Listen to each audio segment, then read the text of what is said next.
George, right now the important thing is stopping this balloon. Maybe those sandbags were the balloon's anchors.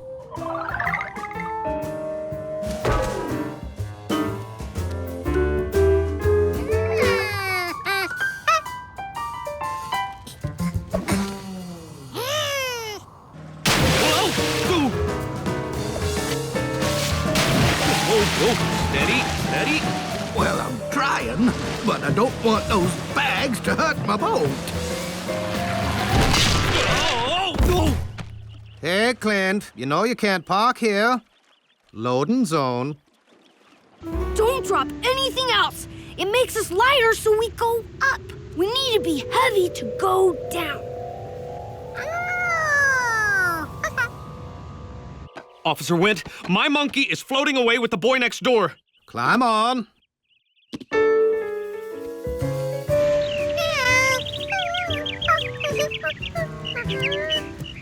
It's okay. I'll get us down. Just stay calm!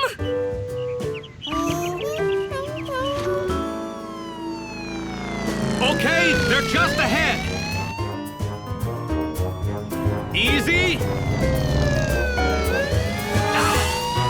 Let's try again. Got it. Whoa, whoa, whoa. Well, good luck then. Oh, oh, whoa. Oh, I've got you, George. That's not a safe and approved manner to ride a balloon. I know, Bill. I know. Now, don't worry. I'm gonna help you. Ow! Ow! This is what happens if you don't follow the rules.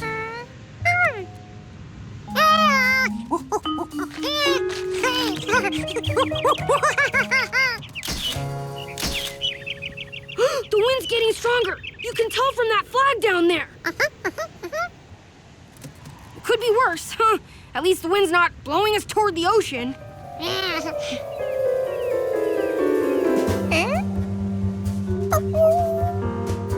Oh no! The wind changed!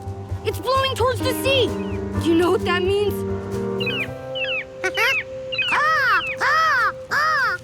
Well, yeah, seagulls. But also, we're gonna float across the ocean, and I don't know how to stop us. We'll probably land in some other country where I don't even speak the language and hate the food. I want to go home. I wish I knew how you city kids stay so cool under pressure.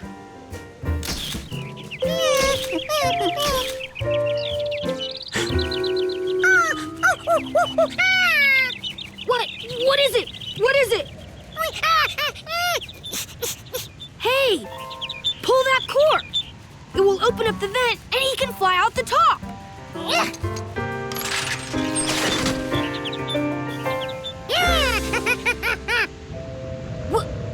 We're dropping. The vent, it lets hot air out.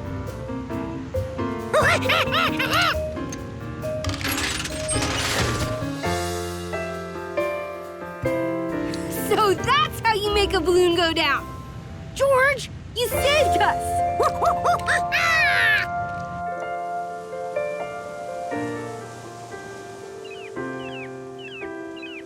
Oh no, the wind's picking up. We're gonna land in the ocean.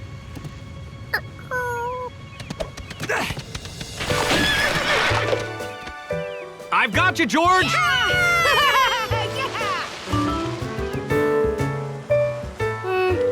I was a little worried, but there's a proper way to worry without panicking.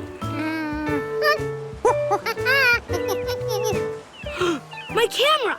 Oh, I forgot to take pictures. That's a great one.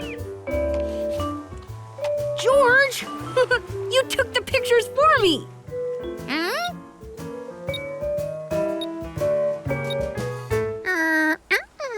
If I didn't and you didn't, how?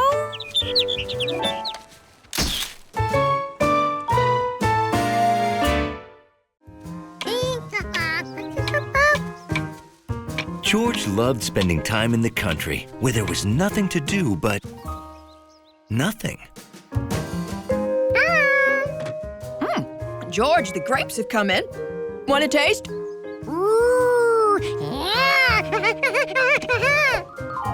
George was busy doing nothing, but he could always drop in for some grapes.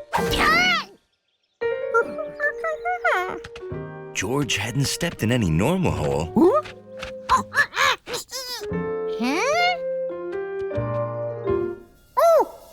Somebody was living down there.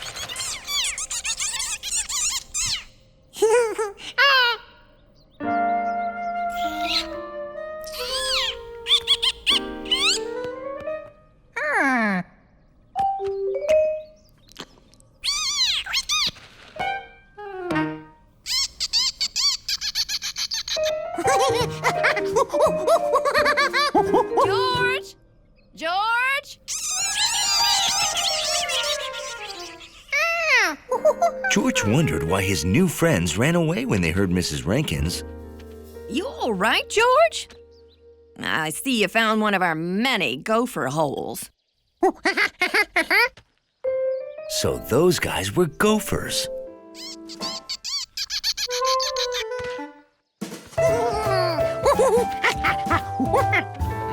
Never seen gophers? Yeah, they dig a tunnel and travel underground. Now, those mounds are the entrances to their tunnel.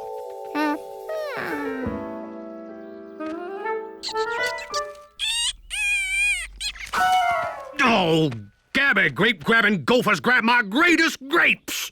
Relax, dear. Mr. Calhoun, the gopher getter, is coming to take them away.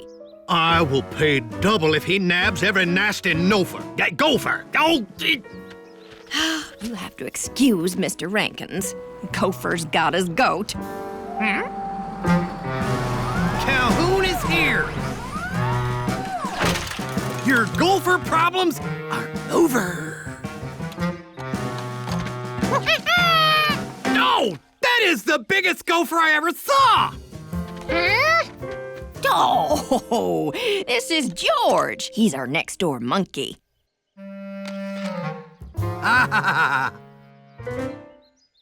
There's your gophers.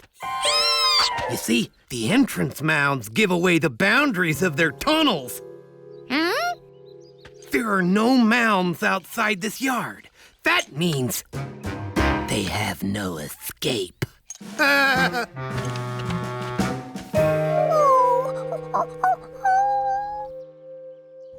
By the time they realize they need a new tunnel, I'll have caught them all. We don't want the gophers hurt. Naturally. I catch the little sweeties and take them to a new, happier home far, far away. George felt it was only fair to warn the gophers.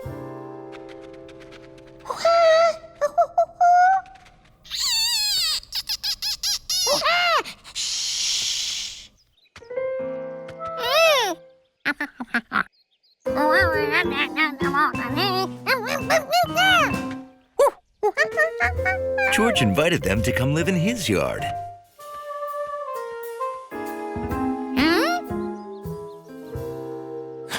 Of course, gophers travel by tunnel.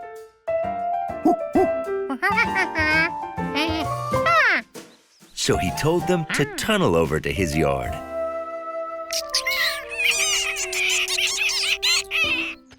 But gophers don't speak monkey.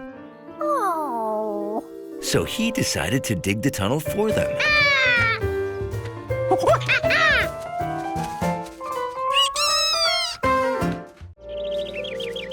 The country house was a great place for a monkey. Though sometimes George ran up against the house rules. We don't draw on the walls. House rules, remember?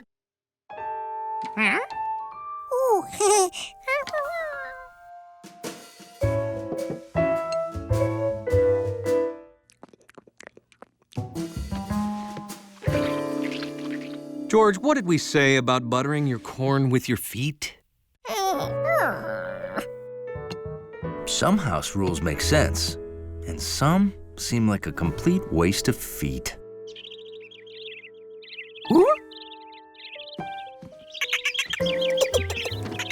The animals in the tree didn't have to worry about any old house rules, which made it sound like a great place for a monkey.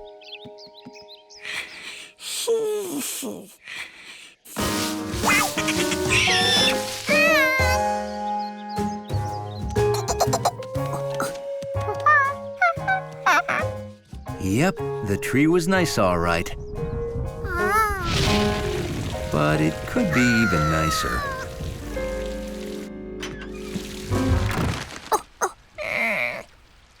I bet a fluffy, dry towel would feel real good about now, huh? Come on.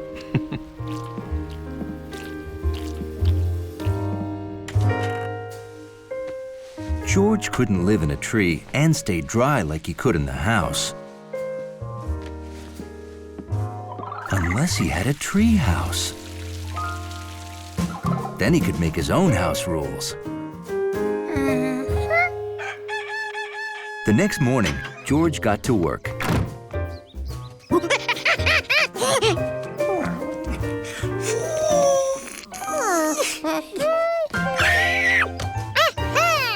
He picked the perfect branch.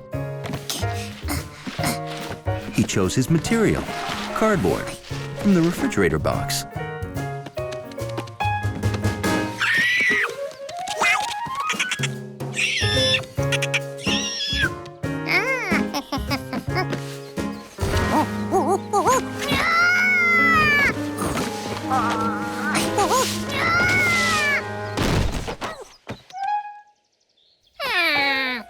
He definitely needed something less bendy. So George went to see what other houses were made of.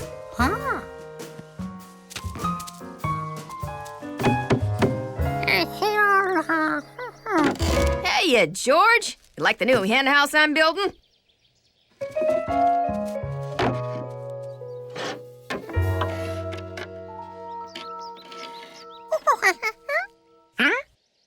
Those? Oh, those are my plans. Of course, George needed a plan.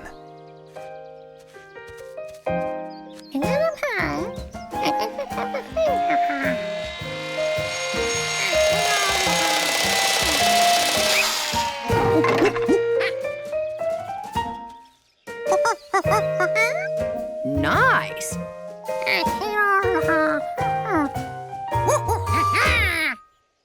If you want to try building, take any wood you need.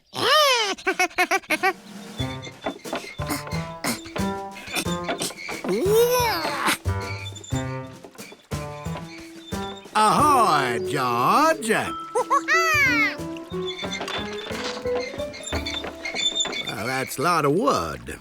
Building something, are you?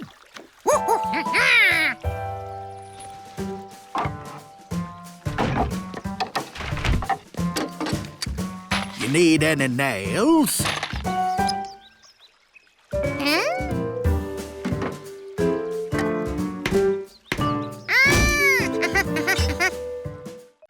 One of the nicest things about city living,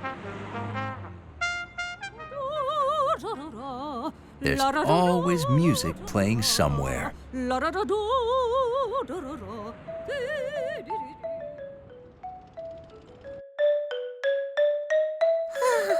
To George, this was great. Monkeys love music. And he was no exception. Steve, please. I have to practice for my solo in the concert tonight. It's pivotal in the piece.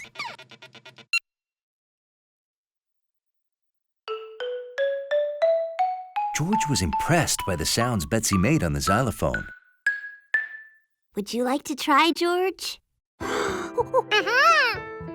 There's nothing a monkey likes better than banging on things with fuzzy hammers. These things are called keys. Each one plays a different pitch. Listen. Do, re, mi, fa, sol, la, ti, do. See? Sounds like the notes are climbing a staircase. You try.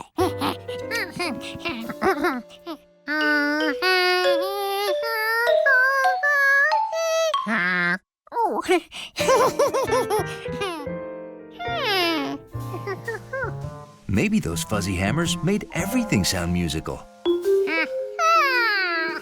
The only way to find out was to try. Betsy! Time for your hair appointment. I want you to look your best for your solo tonight. I wish I didn't have to take my xylophone to the hairdresser's. What if someone knocks it over? Well, we can't leave it here, dear. We don't have time to come back and pick it up before the concert.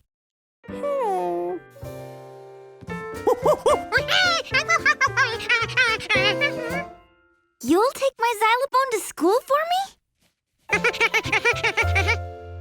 Oh, George, you're a lifesaver. Okay, the concert starts at 4, so it has to be at the school before then. I can give you a hand with that if you want. I'm an expert at moving things. George was happy to have Steve's help, especially since Steve had a watch on. Oh, great.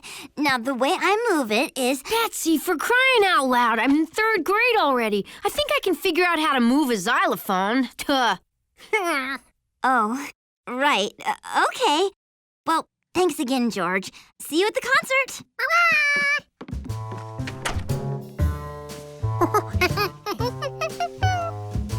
We got plenty of time, George.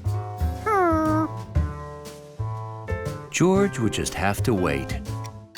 And wait. And wait. And wait.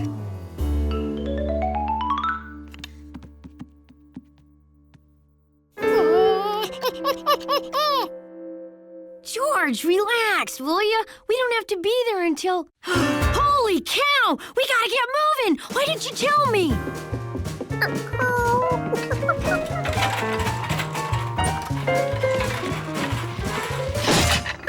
Oh, it's too wide to fit. You think she would have told us how she moves it.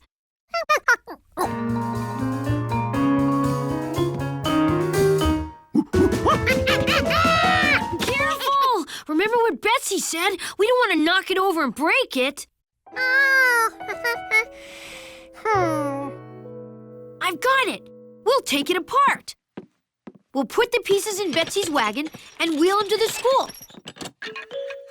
Bing, bang, boom. We put it back together. All brain, no strain.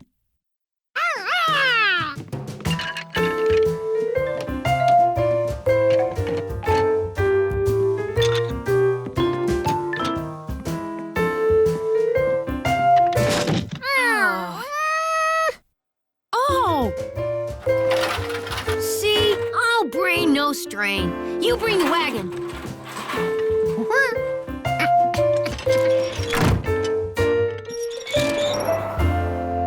Getting to the school on time wasn't a problem. But there was something they forgot. Any chance you remember what key goes where? I got it! If we put them back in the same order we took them off, they'll be in the right order.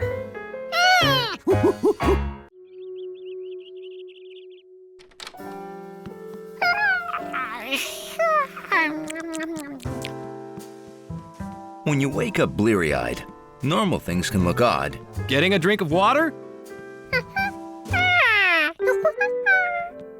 And odd things even odder. Well, I'm training in gravity boots. Tomorrow's the big day. I'm scheduled to take my first rocket ride. Again. George, it's okay to look, just don't touch anything.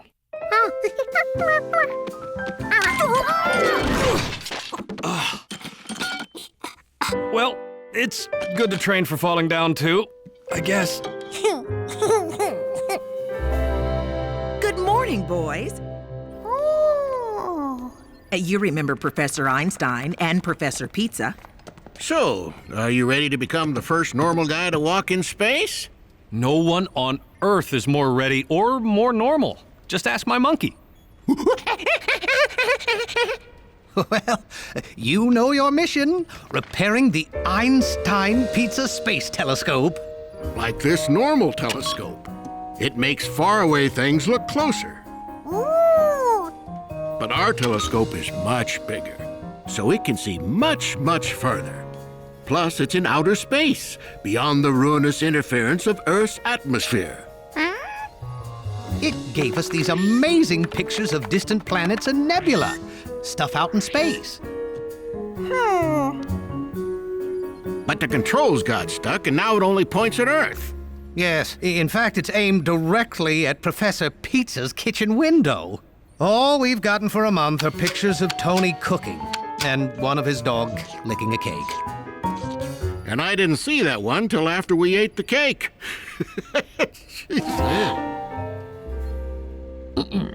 To repair the telescope, you'll replace 4 cube-shaped batteries.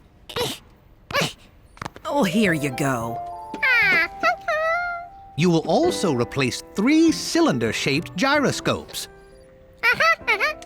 Gyroscopes help aim the telescope. It's hard for you to understand. I'll explain it another time.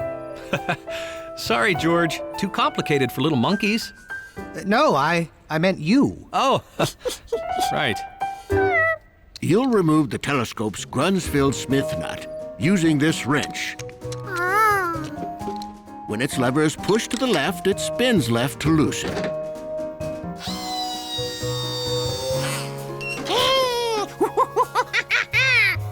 To tighten it again, push the lever to the right, and it spins to the right. Wow, you hear that, George? Lefty-loosey, righty-tighty, even in space.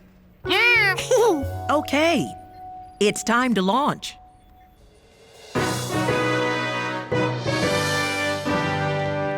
So when I spacewalk, I go out this door, then close it behind me, just like at home?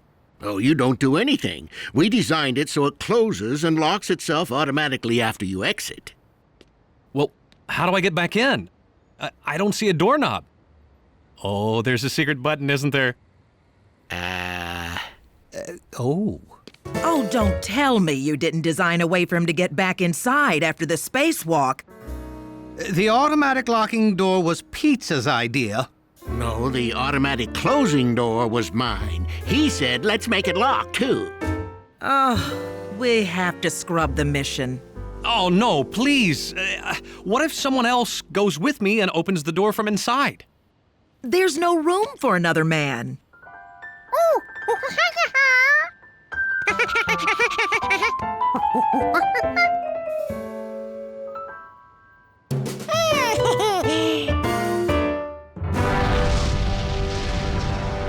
Ten, 9, 8, 7, 6, 5, 4, 3, 2, 1. Ignition.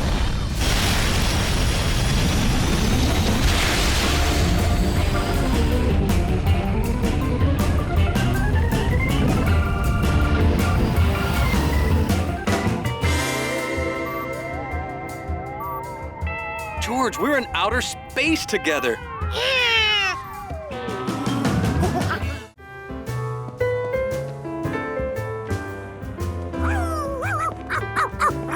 A dog bouncing down the sidewalk meant 2 things. 1, Charky had gotten loose again. And 2, George was in another challenging game of follow the leader.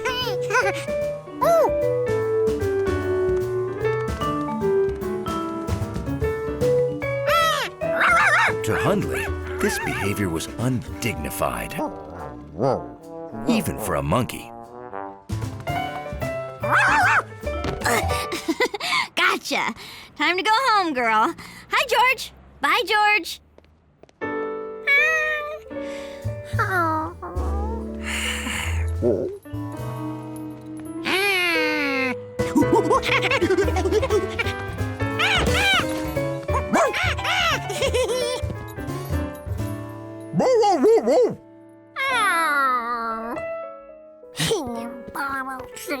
If only Hundley could be a fun dog.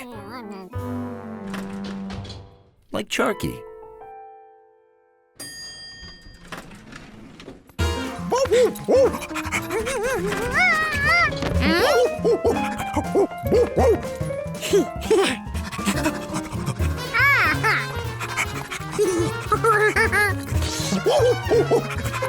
Hundley had tricked him. He ran all the way upstairs to play. This was a perfect time for George's new soccer ball.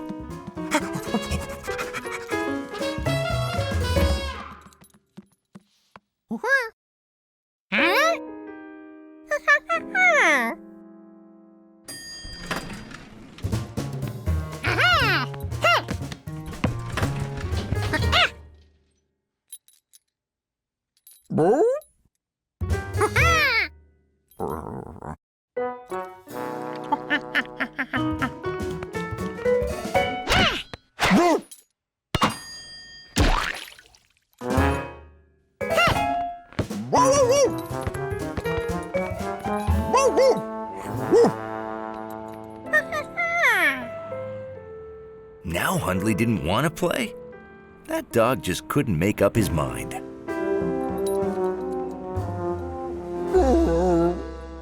Uh-oh. Accident? Let's go get you cleaned up.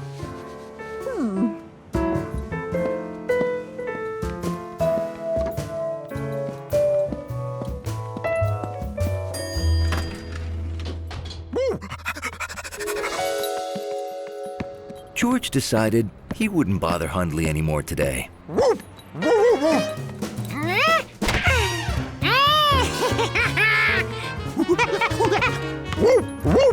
Now Hundley was playing again. George didn't understand it. But he wasn't going to complain.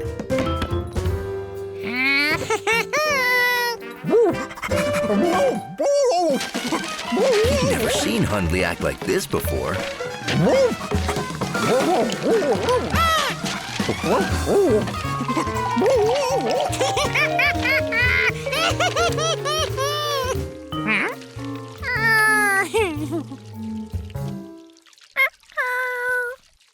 George figured he'd clean up so Hundley wouldn't get in trouble and be discouraged from acting fun.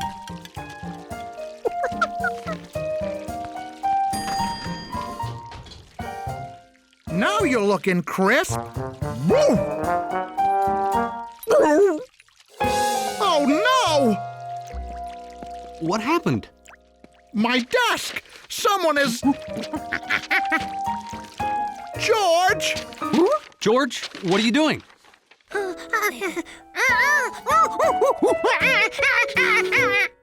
You didn't do it? Well, then who did?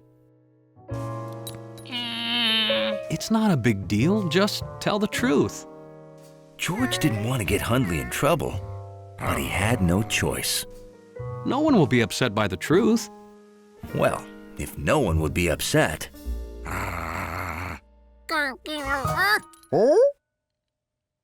Hundley did it? George, think hard. Can you really picture Hundley jumping up and making this mess?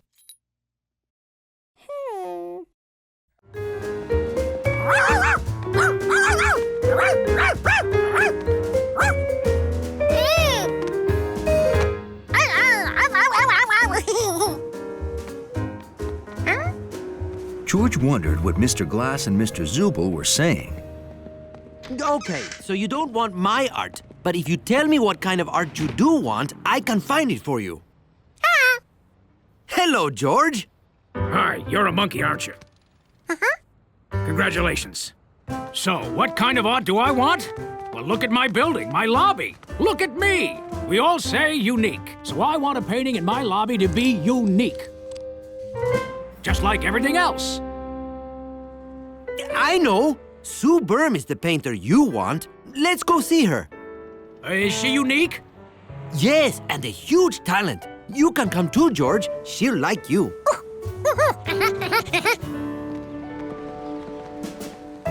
A painter who lives at the zoo. I like that. That's unique.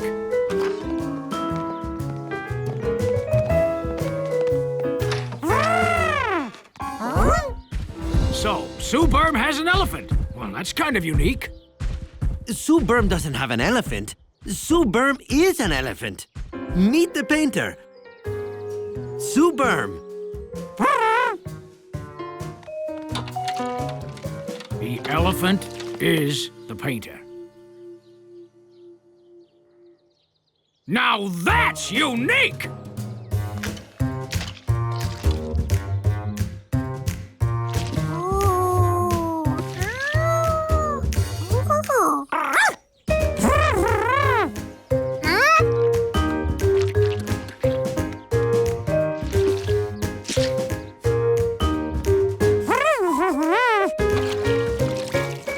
Sue Berm grabbed a sponge.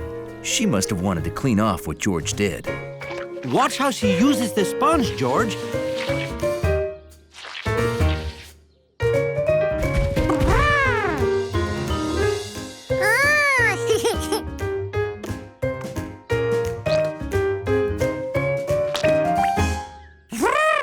That's her signature. She's done. I'll take it. You should come back and paint with Sue Berm another time, George.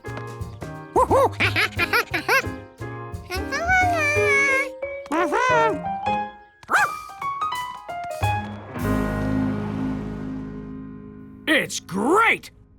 One of a kind! You want it to look really special? I like special. I am special. Come to my studio.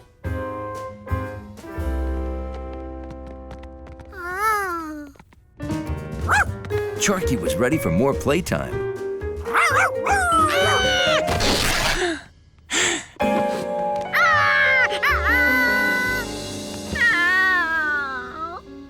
Mr. Glass would not be happy about this. But maybe George could make it better.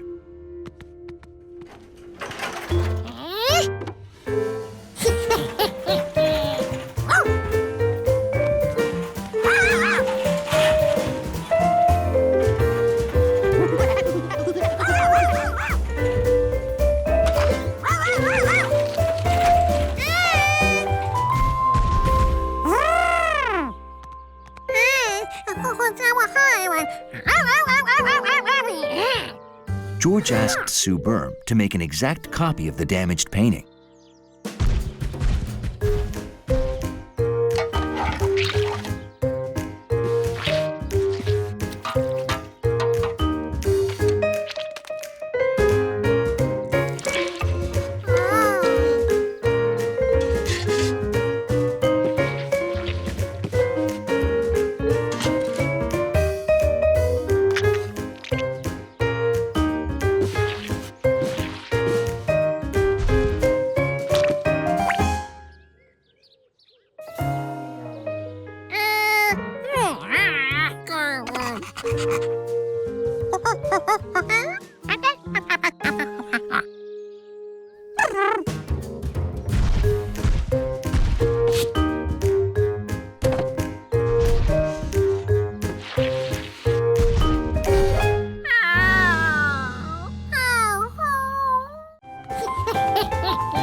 George had finally found a game Hundley would play with him.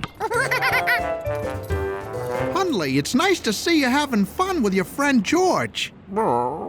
Except Hundley wasn't playing. He was trying to protect the dignity of his doorway.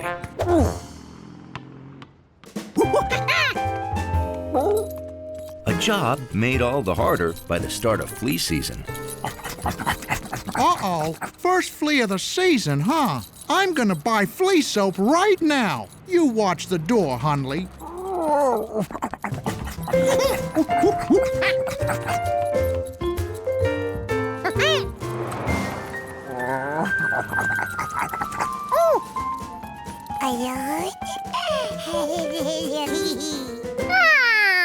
Hello, George.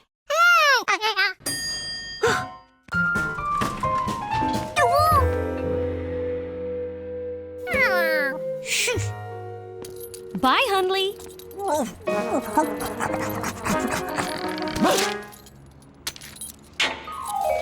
Hundley could finally reach that itchy spot, which felt great.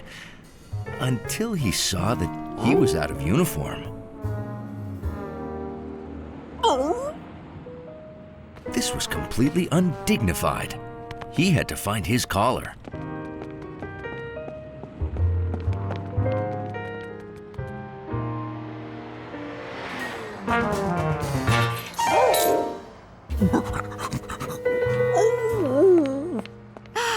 Are you trying to drink that dirty water?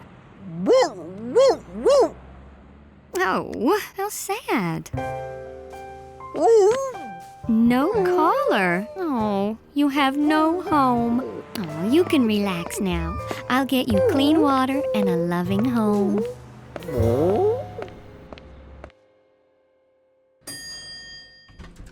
Here you go.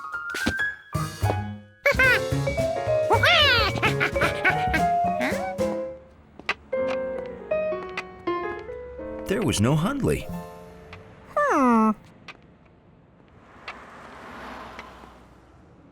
He'd never left his post before.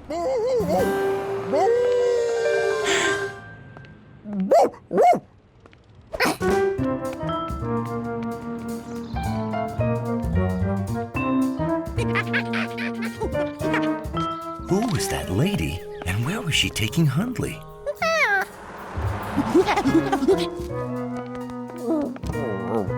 Cicely, I found another poor stray whose life we can enrich. Hundley couldn't understand why this nice lady would bring him to such a terrible-looking place.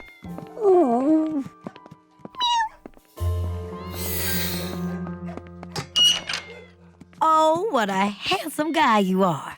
And you look so dignified. Well, maybe it wasn't all bad. This one had excellent taste.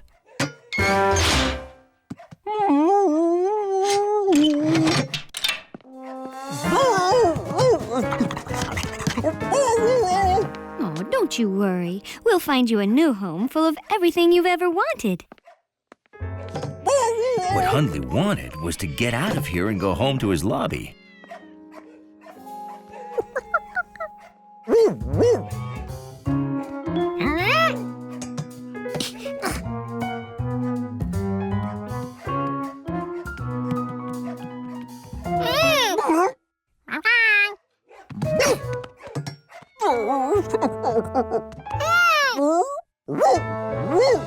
Hundley was never so happy to see George. It was pretty obvious he wanted to go home.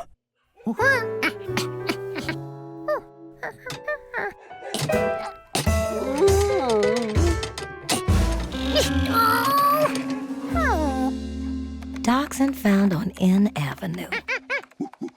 Cicely, how long have we had a monkey here? A what? There is no monkey in here.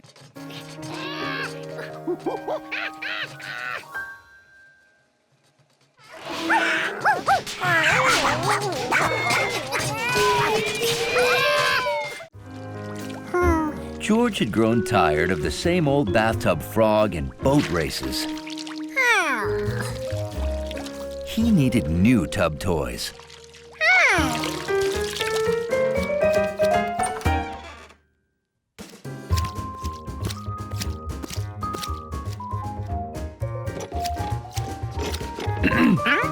Done with your bath, George? Well, then, please get back in the tub. You're puddling.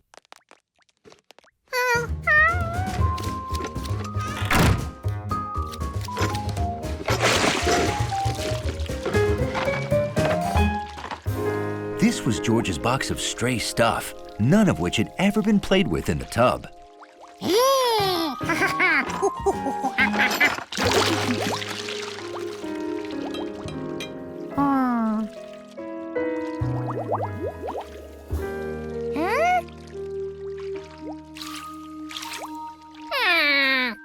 None of this stuff made for exhilarating monkey tub action.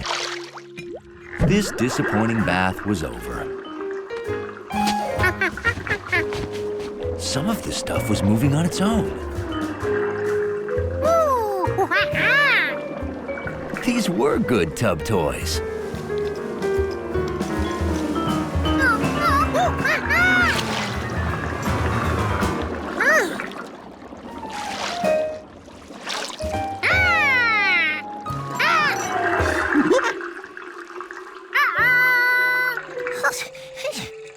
George wasn't sure how to get all that fun stuff out of the drain.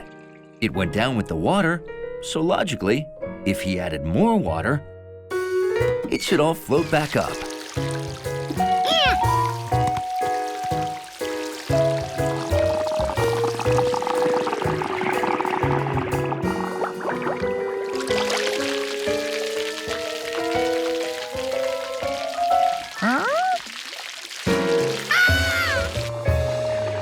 Oh, boy.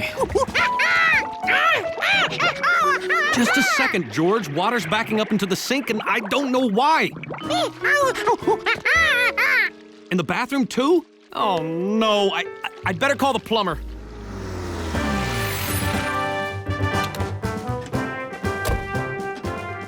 George liked it when Mr. Auger, the plumber, came over.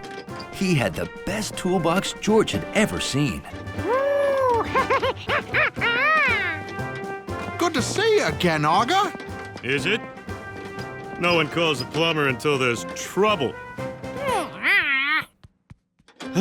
Just once it would be nice if someone called to say, "Come over and have a cookie." Would you like a cookie? I would, but I have work to do. Where's your water main shut-off valve? Downstairs. Take him, Hundley. Woo!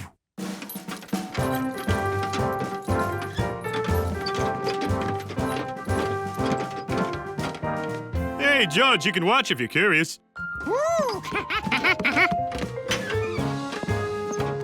Now, these pipes lead to all the rooms in the building. Some bring the water in, and some drain it out. This main valve controls the water for the whole place.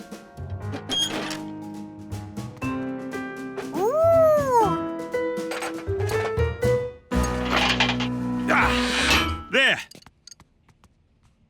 Now everyone's water is off until I turn it back on. It's like having a superpower.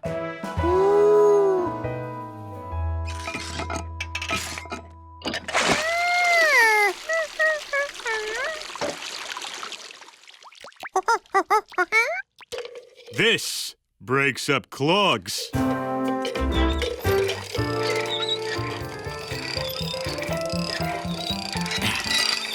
Nothing there. Clogs can be evasive and mysterious foes.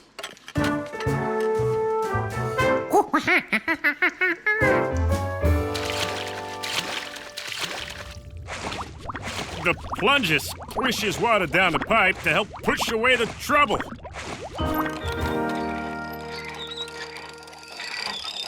Ah, there! I have made contact! Clog located! The man with the yellow hat's hat was special. But what made it so special? George, come on, it's time to go. When I put my hat on, I'm all ready to head out the door. What? Huh? What?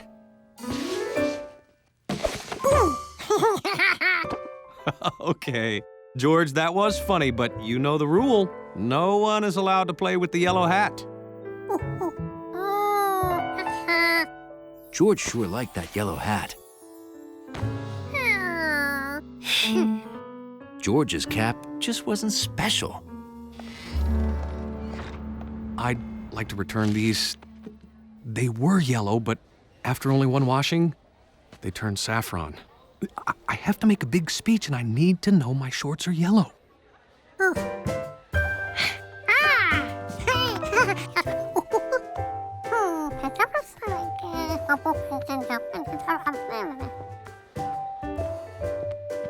Like a hat of your own, George? Well, which hat do you like? George wanted a big yellow hat, but there was only one of those in the world. Well, you could try different hats till you find what feels right for you. So George began his quest for headgear. Hey, where's George today? Didn't recognize ya. That's not a city kid hat. Some hats are right for some people and some aren't.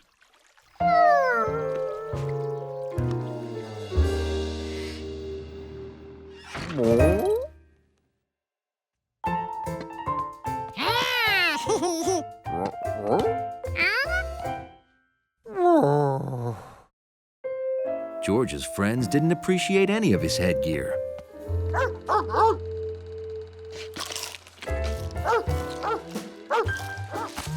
Picking the right headgear was not easy. What made the yellow hat so great?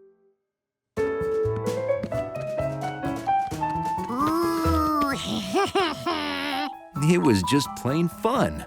George, I need to wear the hat for an important speech at the museum. Please don't play with it.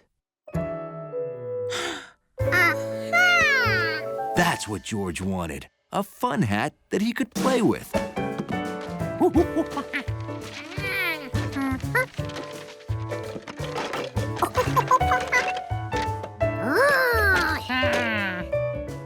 George wanted his fun hat to be more than just a normal hat.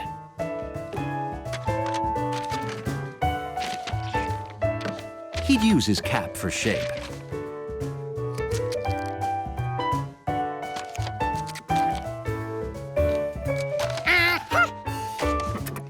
He would need an opening.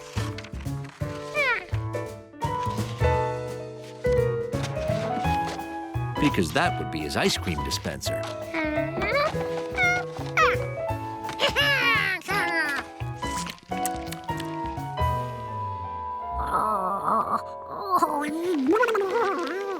But it wasn't fun when it froze the top of his head and then melted and leaked. To solve these problems, George used heavy poster board and raisins instead of ice cream for a fun, healthy snack and a hat.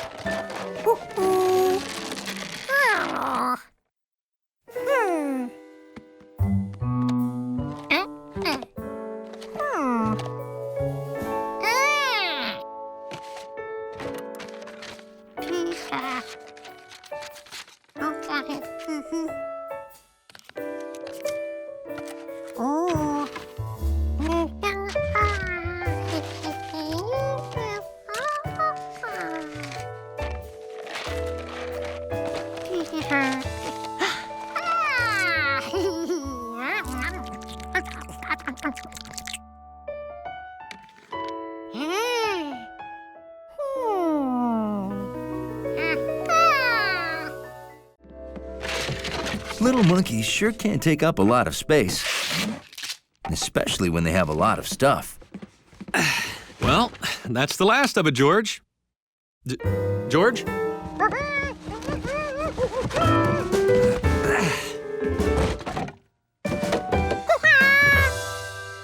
Now, George, are you sure we can't give this all away instead of storing it in the basement? You'll never use any of this stuff again.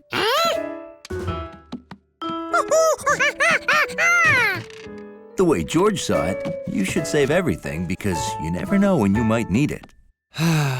Okay, let's take it downstairs. There's nothing Hundley loved more than a clean lobby.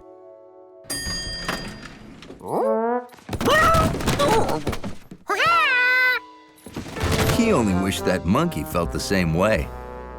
Oh, sorry about that, Hundley. Is that all of it? It's not even half of it.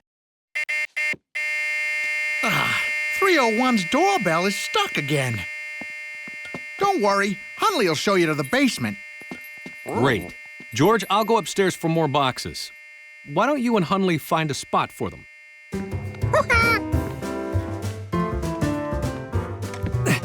Don't go down empty-handed.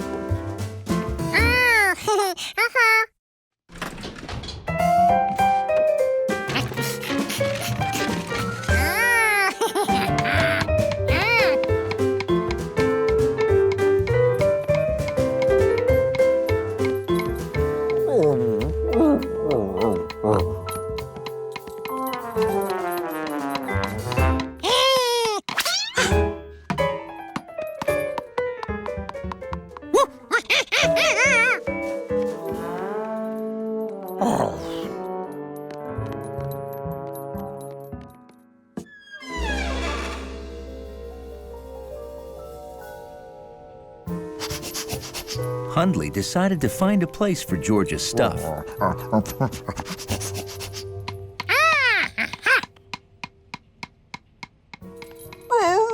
It occurred to Hundley that this was the first time he'd been in the basement by himself.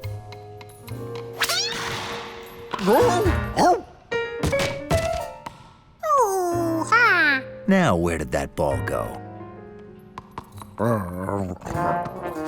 A good lobby dog is fearless.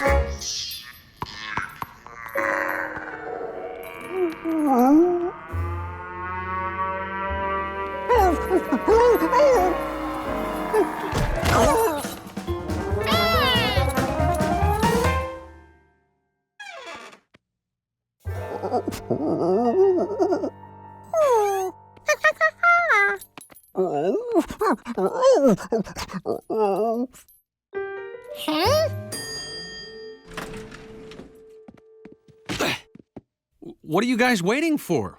Why aren't you bringing the boxes downstairs?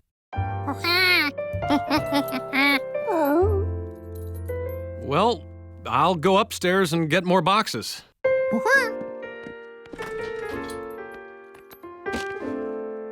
George knew something in that basement must have scared Hundley, but he wondered what.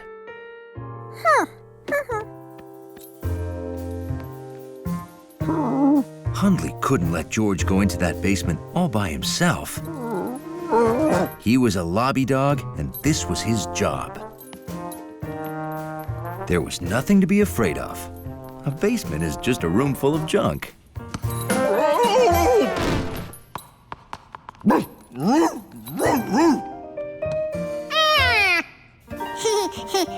There was nothing to be afraid of down here. Except for that creepy noise.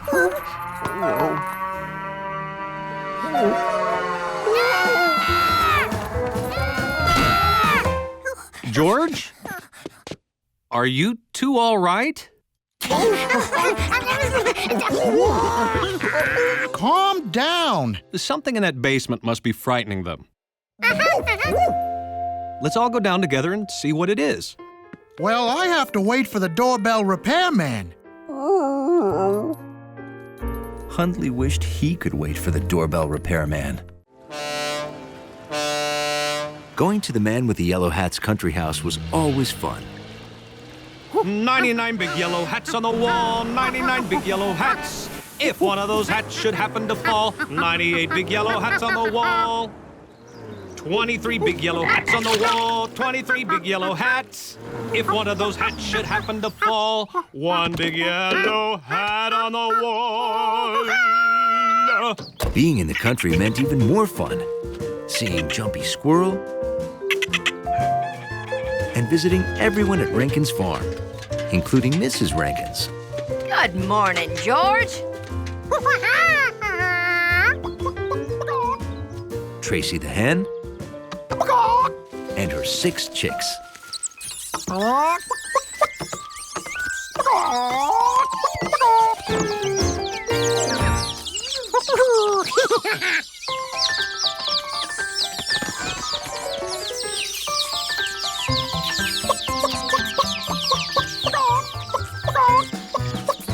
Tracy taught her chicks to walk tall and be proud like a chicken.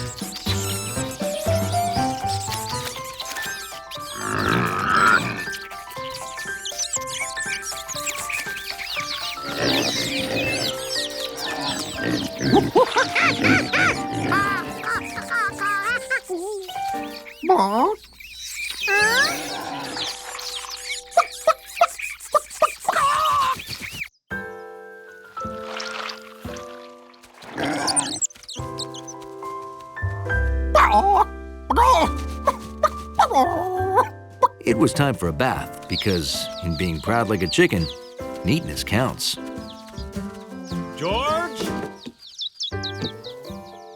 Would you come here, please?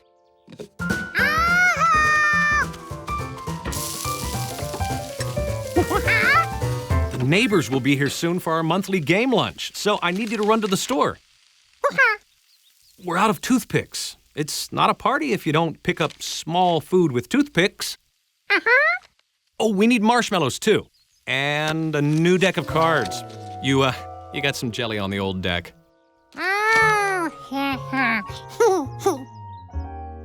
So take this list to Ada and Luke's general store, okay? And be a good little monkey.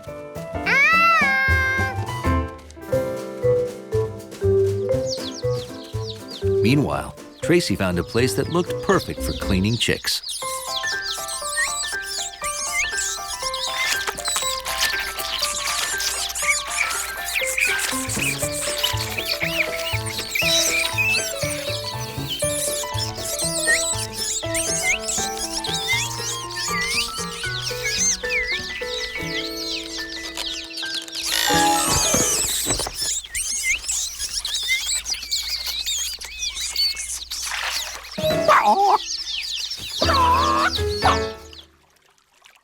The chicks wanted to go to their mother when she called,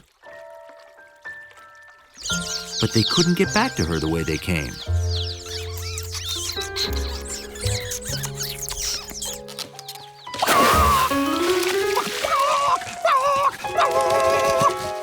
Tracy couldn't get to them either.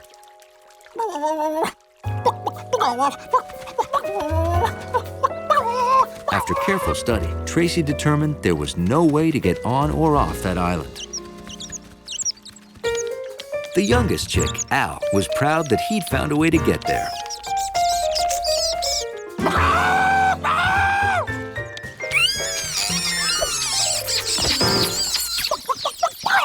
Now Al was stuck too. Ada and Luke's store was a great place. They gave free pickles.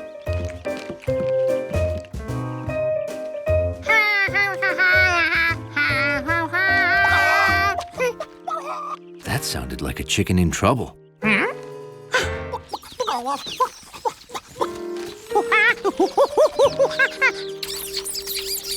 George could see those 6 chicks needed to be rescued.